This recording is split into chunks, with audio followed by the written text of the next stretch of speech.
think we're good. Looks like we're good.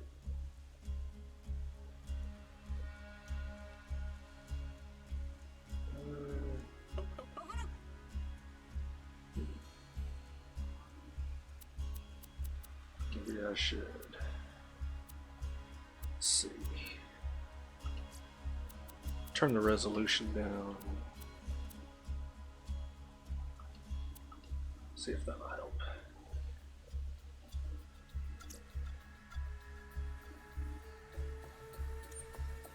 There we go. That's better. Well, it was better. I think that'll be okay. Yeah, that should be okay. No, I don't want to quit. Okay, so hello everyone, and welcome back to another stream with me, Dave, the One Man Rave.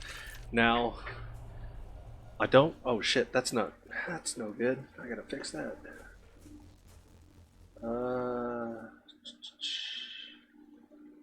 Let's see. There we go. I don't know how that happened, but we should be fixed now. Okay, now getting back to what I was saying. I don't mean to break away from the bloodstained action. We're gonna continue on with that. Don't worry. But I wanted to do a stream where I just sit down and I talk about wrestling. In particular, as you can tell from the title of this, the soon-to-be new. I don't know if I would necessarily call it a war just yet, but it's definitely competition. And it's going to be the competition of WWE and the up-and-coming AEW, All Elite Wrestling, which is spearheaded by Cody Rhodes and the Young Bucks, if you didn't know that. And it's really, and the reason why I'm playing Borderlands, there's a couple different reasons. I wanted to be able to play something that, you know, I could just sit down. I was going to do this with Magic the Gathering originally, but then I got to thinking that, you know, eventually, you know, I'm going to be playing Borderlands 3 when it comes out. We're going to be playing, excuse me, a shit ton of that.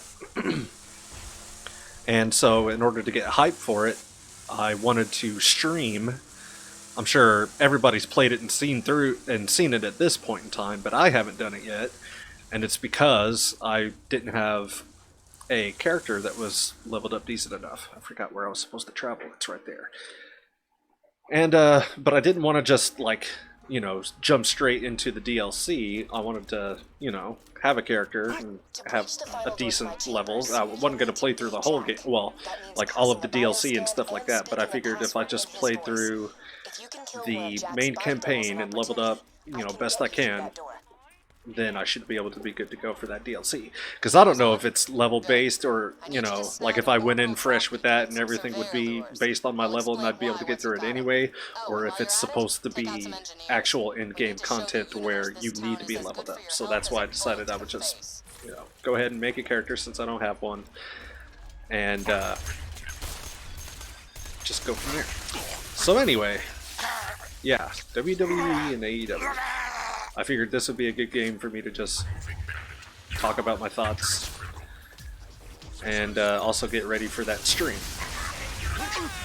So today, if you didn't know, which, I mean, if you're watching this, you might be watching, if you're watching for the Borderlands content, then thanks, but I don't know why you would at this point. But I imagine anybody that's going to be watching this is going to be watching just because of what I titled this. So, that being said, I've really... Oh my god, I'm gonna die. Catch that guy on fire. There we go. So the world of professional wrestling it's in a weird place right now. I mean, for the longest time, before AEW came around, it was just WWE. You know, anything that they'd put on, and if you're a fan of it... I mean... I guess maybe I should watch more independent wrestling, because I didn't really think that I was a fan of it, but a lot of people that the WWE get from the independents, like for NXT and whatnot, they're all really, really good. So I guess I should, maybe pay more attention to that. I try to watch a little bit of New Japan when I can. I don't follow it religiously.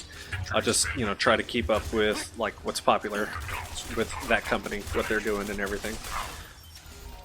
So yeah, your options were very, very limited up until recently. But I mean, even with the options being what they were, the independents, they were still like really good. And smaller companies like what am I thinking of? Not shit. What's that fucking Colt Cabana company? I feel stupid that I can't think of it. This is what CM Punk was talking about doing during his pipe bomb promo. Anyway, so you have those options and like Impact and shit like that, but they still just couldn't compare. WWE would just they would do a better show. But with here recently, like I'd say last 3 years, maybe 2 or 3 years, NXT has been by far the best thing that WWE has going for them, and anything that's come out of NXT. The problem is, a lot of the talent when they come out of NXT, they're not, they get lost in the shuffle, or they just don't click with the main roster audience like they do the NXT audience. Or, a lot of people, they could blame, different circumstances, whatever. They could blame it on creative not, making good content for them, or they could, some people just say, well, that person wasn't really that talented. A lot of arguments can be said. A lot of things come to mind when I think about people that have come out of NXT that haven't done so well.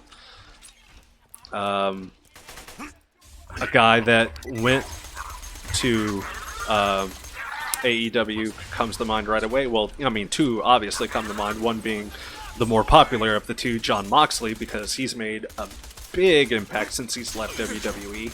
And he's got a lot off his chest. And, a lot of people, he brought light to a lot of things that people speculated on anyway. So that got him a lot of attention, but you can tell that he's much, much happier doing what he's doing now versus what he was doing when he was with WWE. He's already, I think it was like his first or second match outside of WWE, and he gets the New Japan Intercontinental title. That's pretty dope. Just goes to show, a lot of, even though Vince may not have that much confidence in him, which, clearly he did at one point because he gave him the WWE title. What happened with that confidence, I'm not sure. Maybe he just did it because he felt like he had to, because that's what the fans wanted, or I don't know. Only Vince McMahon knows the reasons Vince McMahon does what Vince McMahon does. James Cameron does what James Cameron does because James Cameron is James Cameron. Anyway, so I don't know where I was going with that. Yeah. So what's been going on is they get these talents from the independents, they sign them to NXT, they move them up to the main roster. Some make it, a lot don't. So yeah, it just, people stopped watching, it was getting stale, it was getting boring, it's just the same old shit. People just, it's the same match for years and years, same champions for years and years, match is predictable, they're always going to have 3 or 4 matches out of 2 individuals, they're going to run it into the fucking ground. And then, late last year, we get this big announcement from the entire McMahon clan. They come out to the middle of the ring at the very beginning of Raw, the flagship show, and they say, we got to be honest, we haven't been giving you what you want, and that's going to change. We're going to give you new superstars, new matches, blah, blah, blah, blah, blah. And what's really interesting is Kevin Owens brought that up in one of his promos against Shane, and it really got a lot of people's attention because I'm sure a lot of people were thinking it and wondering the same thing. Nice. Orange shotgun. How about that? And so, yeah, of course, nothing ever gets said on TV without first being cleared by Vince McMahon. So, I mean, obviously, it was a work. The whole thing was a work, and they tried to play it off like it wasn't, and they did a decent job. It was pretty believable. It had a lot of truth behind it, which got my attention. When things have real life heat, it's like Jim Ross says. When you get things that are real and personal, it's going to make for good TV, and that's what Kevin Owens did. You make me vomit. And so yeah, but that promise that the McMahons made, it pretty much. They tried to ride on it for a while. They were showing you people that were getting ready to debut, like Lars Sullivan and Lacey Evans and EC3. Yeah, poor EC3. What a talk about. Well, it's like for weeks we heard all about EC3, along with everybody else that was returning, and he's the one that got the shortest end of that stick. And Lars Sullivan, he's kind of a special case, because he had that anxiety issue right when he was supposed to debut, and that's unfortunate, but he got past that, he got over it, and then he started, making in-ring debuts, working kind of strong. Things were going, it seemed to be okay, and then he gets injured. So now he's back on the shelf, back off the TV. Not a second thought to anybody. So that's kind of sucks. But yeah, it's like between him and EC3, they were kind of like the biggest letdowns of that whole. Here's an array of new people coming. What else happened? After the week after they made that announcement, they announced the women's tag team titles, and look what's happened to that. It's it's barely keeping itself afloat because they're not giving them TV time. It's like they started to. Bailey and Sasha, they were doing okay with the titles. They were giving it momentum. They were giving it interest. And then the Iconics got the titles, which came out of nowhere. And I don't know the reason why Sasha got as mad as she did. Maybe she was promised a longer reign, or I really don't know. But, she's not happy, and she hasn't been on TV since. She wants out, but they're not letting her out. And it's, it's weird. Again, it goes along with, well, there might be better deals out there now with AEW. And so I'm sure somebody got in her ear, hey, go to AEW.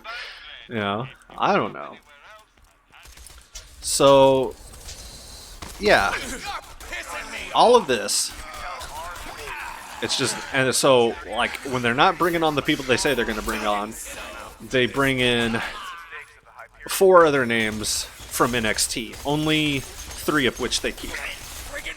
Was it 4? It was Gargano and Ciampa, and Aleister Black and Ricochet. So yeah, it was those 4. They brought those 4 up from NXT, even though they were already advertising all these other people. Well, 2 people were returning and 2 other people were being called up. 4 if you count Heavy Machinery. The other 2 that were getting called up were Lacey Evans and Lars Sullivan. So why they decided to bring Ciampa and Gargano into this mix, I'll never know. But Vince ended up getting Ricochet and Aleister Black out of the deal. Which I don't blame him. He had to have been feeling something. Ratings weren't good, and so he was like, I gotta do something. And so, it had to have been like, okay, he like, this is how I like to, I don't know if this is how it went for sure, but this is how I like to imagine how it went. Vince is in a meeting, he's got all these people, and he tells Triple H, Hunter, I want 4 of your best NXT stars to be on Raw this week, and I'm going to pick the best out of them, and they're going to get our ratings up. And of course, Aleister and Ricochet are going to be the most exciting out of those, even though, I don't know, Ricochet's got hella talent. I'm not disrespecting him or Aleister Black. They got talent for days and miles, but of those 4, I think he picked the wrong 2. I think he should have went with Ciampa and Gargano, but I don't know. Maybe Triple H had to negotiate, be like, no, you can't have these two. I got plans for these two. I mean, they've been in NXT for like ever now. I mean, they really are NXT. When they say we are NXT, they are NXT because they've been around. Seems like longer than everybody. You know, people getting called up left and right, but yet they stay. And not that I'm complaining because I love them, you know. But damn, it's like, if you're going to call up all these other people, I guess it's a good thing that they haven't gotten called up because they're calling up all these other people and squandering their opportunities and, you know, not making the best of it. Only a select few are able to really get their feet off the ground. And, you know, whether that's creative or the talent themselves not getting themselves over for whatever reason, I don't know. What I do know is that the ones that aren't getting over, it's really, really sad. The other one I didn't mention before, too, was one was Jon Moxley. The other one I didn't say was Shawn Spears, a.k.a. What was his WWE name? I can't even think of it now. Shit, Ty Dillinger. That's what it was. Yeah, the Perfect 10. It's like, he was so good in NXT. Yeah, they didn't have him win a lot of matches, but that doesn't mean he wasn't good, you know? He would have hella matches, and he would get people over. He would get himself over, because I would still love him just as much after he would lose as much as I loved him going in it, you know, without the loss. So, I don't know. I don't think losing makes you not over. I'm not a believer in that. I don't think wins means you're over. There's a way that you can lose and still be over. But some people, it's like they think that if they lose, that they won't be over, and so they go in with that mentality, and then they never get over. I kind of think that's what's going on with Lacey Evans. I mean, she hasn't... She went on and she's lost each time to Becky, which, why did they put her up against Becky right away? I mean, I'll never understand that. That might be the reason why she's not over, is because they put her up against, you know, the company's best right away. You know, the only thing she had done up to that point was an appearance at the Royal Rumble as #1. You know, so why they put her up against Becky, I don't know. But that's pretty much over and done with, because she hasn't been on TV since losing the last time with Baron Corbin as her tag team partner. Speaking of Baron Corbin, you know, I don't think he ever should have been called up to begin with. I don't know what Vince sees in him. He doesn't convince me with his promos. You know, he sounds like he's still in high school in drama class. He wrestles like an old man. You know, he has like a few good moves that he makes look good, but other than that, he's just like punching and taunting the crowd and stomping. It's like, you're not talented, dude. You're not interesting me, and like, you have the personality of a wet carrot. I hate you. Go away. But yet, he got a match with Kurt Angle. He got a victory match against Kurt Angle in Kurt Angle's very last match. He's getting title matches only to lose because he's not good enough to win. So why even give him the title match to begin with? If you're not going to change the title, you know, at least give somebody an opponent that can give them a good match, you know, make it worth their while if they're not going to win. Or at least make it less predictable. And let's see. A couple things that have come to light recently that really got my attention. This is rumor and innuendo. You know, I was looking at propaganda online, you know, to see what the dirt sheets are saying. And what I read really, really concerns me. I don't know if it's true. It could very well be true, given the new business relationship with Vince and Fox. The rumor and innuendo is that NXT is going to be going... I mean, they're still going to be aired, on the WWE Network, but they're going to be going live on Fox Sports 1 on Wednesday nights. And the thing with that is that's the same night that AEW's schedule is going for. They're going for weekly Wednesdays on TNT. I think their first show is going to be on a Friday, but then after that they're going for Wednesdays. And yeah, it's like, that right there tells me, it's like, okay, Vince knows that he's in trouble, and he knows that the only thing that he's got that can come close to competing with AEW. Now, I haven't watched any AEW, sad to say. I really do. I want to check out their product and see what they're all about.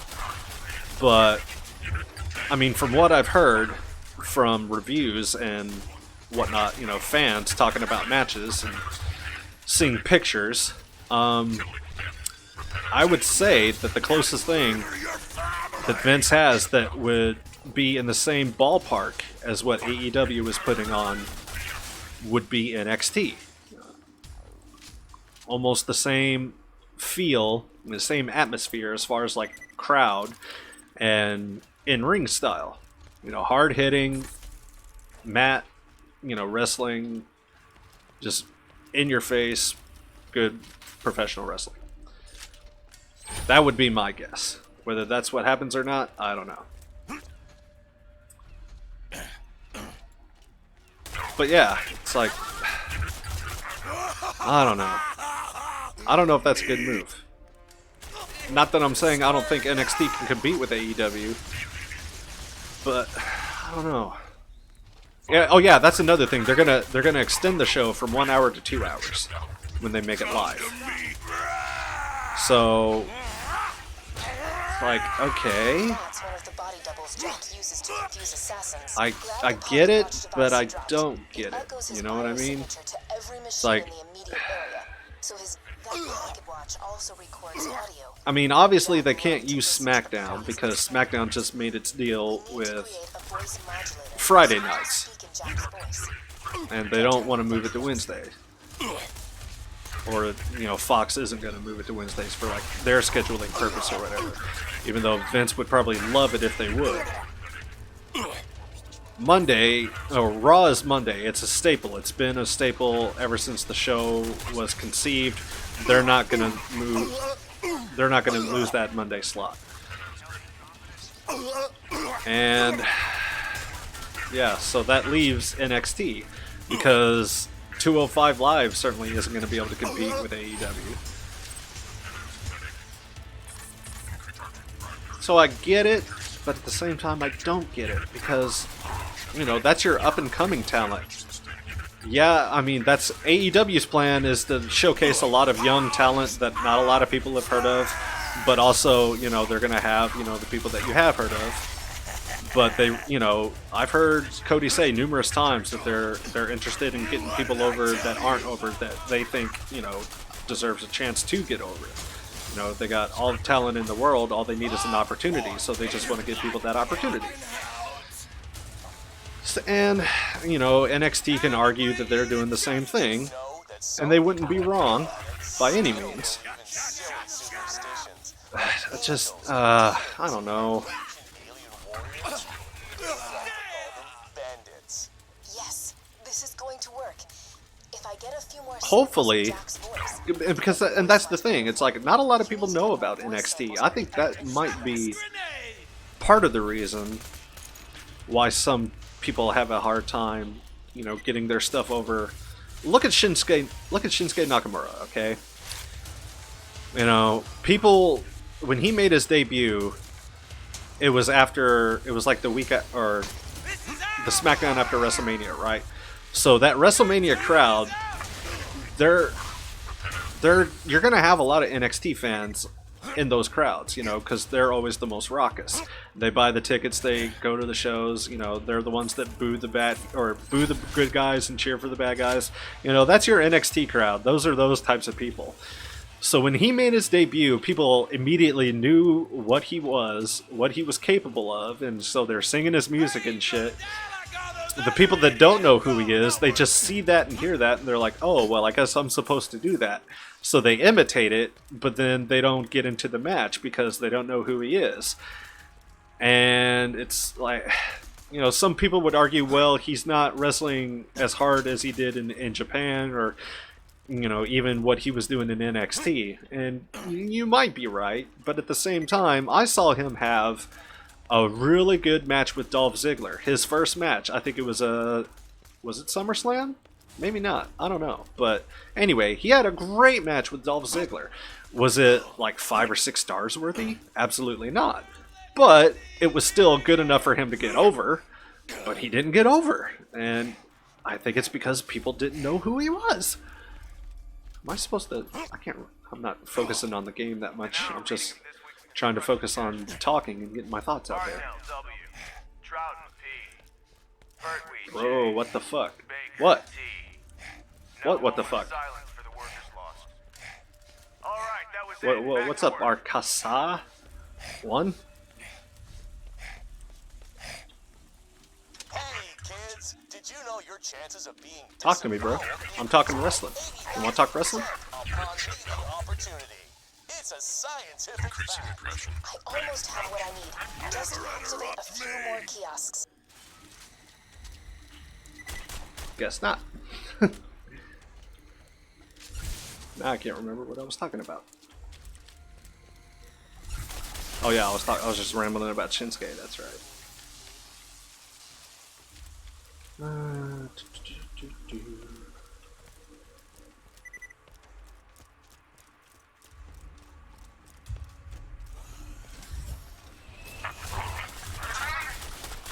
Repairs required.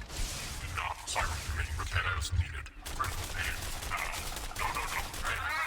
Medic, injuries critical. Yeah, fuck this. Taking too long. Get out of my way.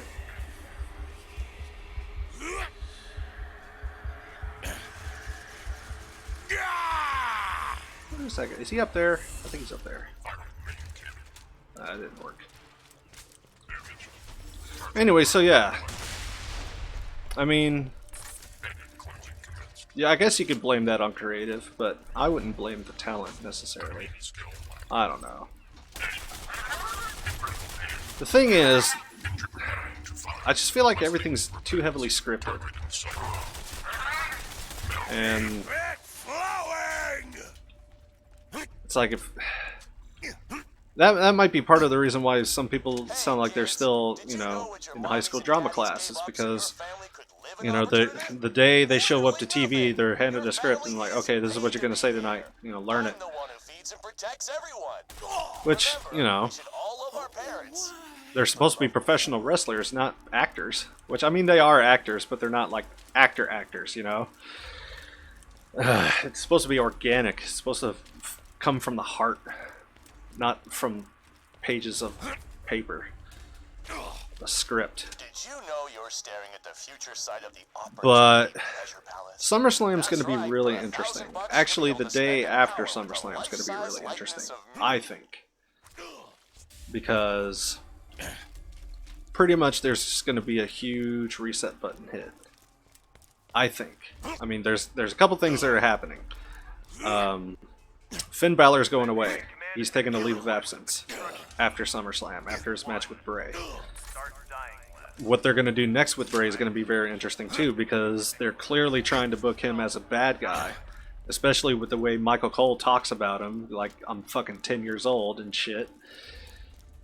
That's another thing. It's like, you know, Michael Cole, you're not going to be able to compete with Jim Ross. You're not. You know, you weren't in the 90s, you weren't in the early 2000s, you couldn't then, you can't now. The only person that's going to be able to give JR a run for his money is going to be Morrow. Because, man, that guy can commentate his ass off. He is the best commentator, play-by-play commentator that WWE has to offer right now, is Mauro Ranallo.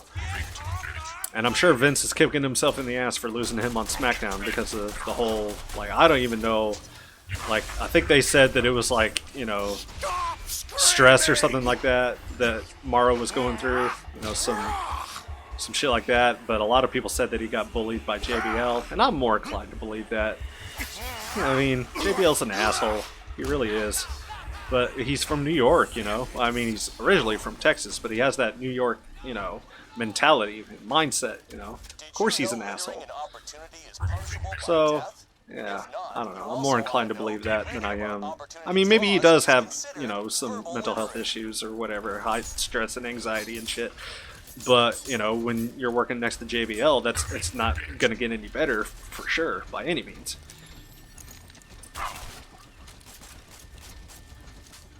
So yeah, with Finn Balor going away, I don't know. And also another rumor and innuendo that's supposed to happen after WrestleMania is no more wild card, which that was a fucking terrible idea from the start.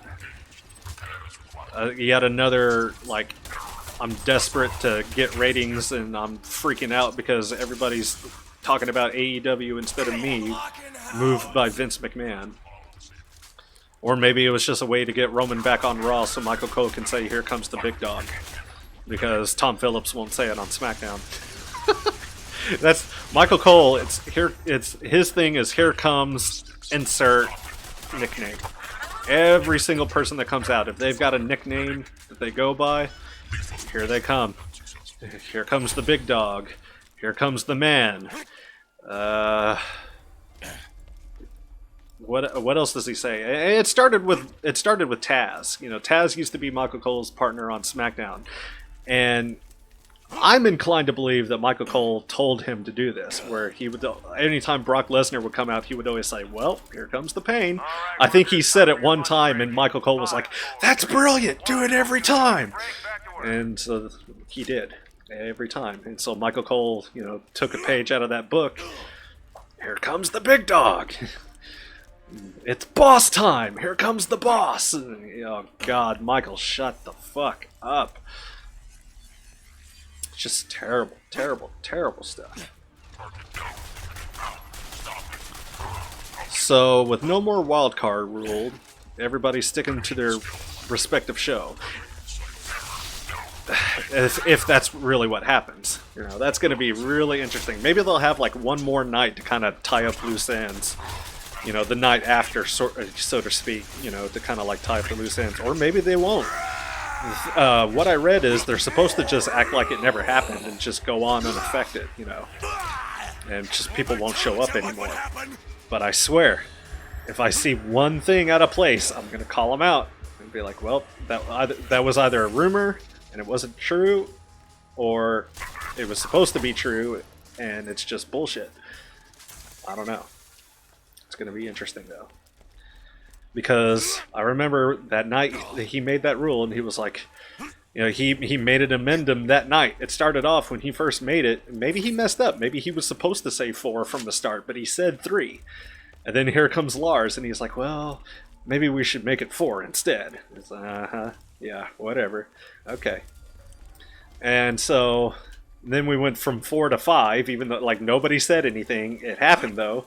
I kept count. I don't know if anybody else did, but I kept count. You know, at one point we had 5 people. At one point we had 6. I think we even got as far as 7 one time, not too long ago, as a matter of fact.